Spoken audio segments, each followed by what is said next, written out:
Bago lang tong coffee shop na to guys, and I can say na may future siya.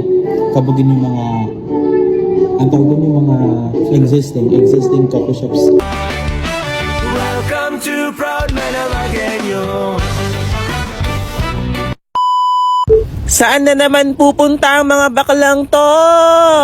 Tara, samahan niyo ako. Meron na naman tayong bagong na-discover na coffee shop dito sa San Jacinto, Pangasinan.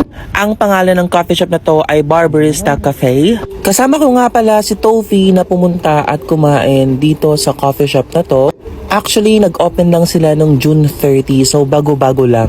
Hindi pa ganun karamihan ng mga customers. Pero like legit guys, ang ganda ng ambience, ang mura ng food, ang mura ng coffees nila. Andito tayo ngayon guys sa Barbarista Cafe. Naka-discover lang to. It's not located sa Manawag, pero malapit lang siya. Dito lang siya sa San Jacinto. Kaka-open lang nila ng June 30 guys. Oh my god, let's try. Hi guys! Andito tayo ngayon sa Barbarista Cafe, located dito sa San Jacinto, Manawag. San Jacinto, Manawag. San Jacinto, Pangasinan. At in-order ko guys, ice caramel keme-keme. Nakalimutan ko na ba sa ice caramel latte. Tara, titikman natin siya mamaya-maya. And we will see if pasado nga ba. Charot!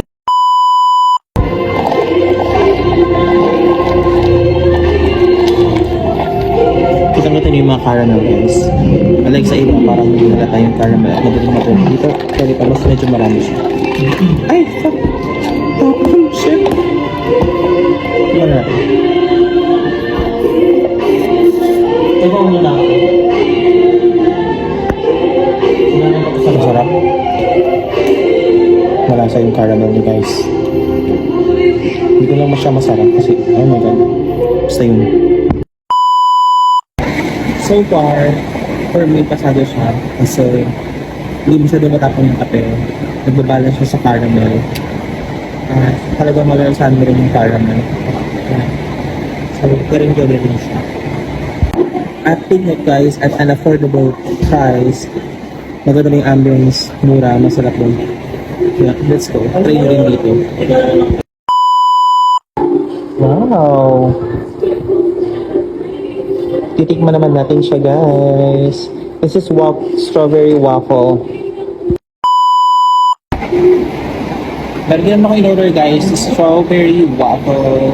Mura lang siya guys. May around 89, gano'n. Hindi mo tandaan. Basta mura lang siya. Titikman natin. Mukha naman siyang masarap. Plating. Perfect. I love it. But let's see how it tastes like.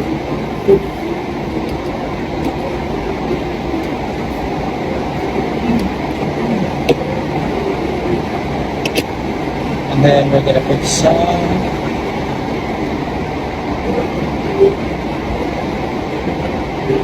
do you want that? Ikaw mo nga.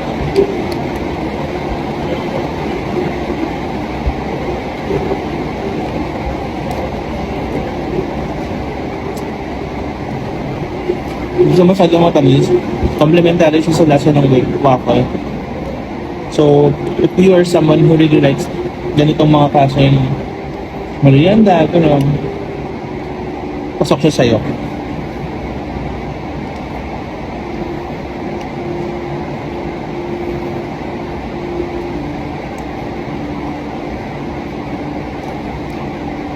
Plus yung white pala dito sa top niya, ice cream. So, ice cream siya guys. Masarap. So kumakain na kami guys. Masarap to. Perfect to. 10 out of 10 for me. Complementary yung syrup, yung ice cream sa waffle. And ito masarap. Hindi siya masyadong mapait. Hindi masyadong matapang yung kape. And complement din siya sa caramel. Perfect. How about you guys? Ano yung in-order mo? Matcha cacao? How was it? Ang sarap, ang ganda nung ano. So, lasang-lasa mo yung milk, tsaka yung ano, yung cocoa niya. Ang ganda nung ano, ang ganda nung Blending.